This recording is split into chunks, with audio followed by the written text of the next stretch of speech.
Switching to remote online teaching and learning from this coming Monday. The university says they have spent the past few weeks adapting their academic program to go online, largely through the university's learning management systems, in developing additional resources for remote learning and in preparation to host the sites online.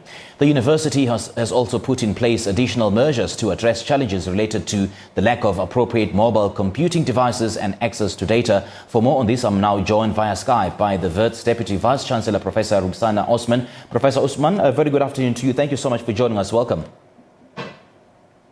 Thank you for having me. I think we're having some technical difficulties, but thank you for having me. Okay, for now, I think I can hear you clearly. Do take us through how the university plans to navigate around this model of learning and teaching. I think it's really difficult to navigate at this point because it's a remote model of teaching when we're a face-to-face university, but we've put in a lot of time and effort, including the academics, who've put in a lot of thought into how we can pivot in this way towards remote online teaching. There are a variety of initiatives that have taken place, but the important things we've had to resolve were the learning management system, ensuring that the learning management system works effectively. Secondly, to ensure all students are able to access learning management. And that has meant, as you've just mentioned, making sure that we have devices that have been delivered to all our students as soon as we're starting the teaching program. Now, this mode of learning, Professor, has been met with so much scorn and criticism at the University of Johannesburg students. They even started an online petition on social media dubbed the hashtag boycott online learning UJ. Are you also anticipating the same kind of reaction from your students? I think one should expect that students would be concerned about this kind of approach. Remote learning is not an easy approach to adapt to, and this kind of response is expected. But I think one also needs to think about and give it a chance to see how this unfolds rather than just eliminating it. And I think the most important thing is to engage the students, because it seems now it is a top-down approach. This online method of learning has been imposed on students. Has there been any mechanism of engaging the students? I think communication is key in an environment where change is taking place, and change that is taking place so rapidly. We've been in communication with our students every step of the way, producing sometimes 2 or 3 communiques in a week. And we've always had to worry about not overwhelming students with too much information and too much communication. But your point is absolutely right. Communication is key at a time of change, and particularly rapid change that we're undergoing at the moment. And so much criticism has been leveled against this mode of learning and education in South Africa, more especially because some have even opined that this method of learning favors the elite who are in close proximity to communication infrastructures. So how would you respond to that? I think there is the issue about technological inequality, and one needs to take that into account.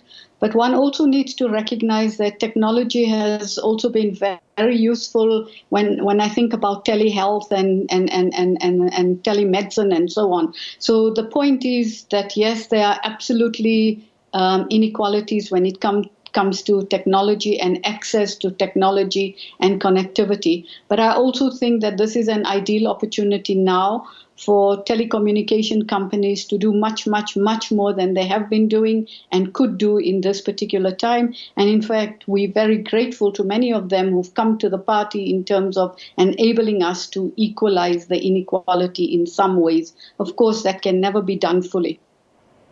Now, Professor Osman, you seem to be acknowledging and as well as diagnosing the problem, but you're offering no solutions at all in terms of how can students access data? How can students access some of these computer infrastructure?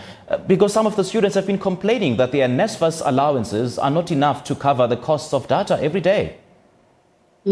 So at our university, we've worked with telecommunication companies to ensure that data is available to students, and we're just in the process of completing agreements with such business companies. So that's the first point about data provision. The second point is that we've established what is called equipment bank or a laptop bank, and laptops are being dispatched to students who don't have access to devices.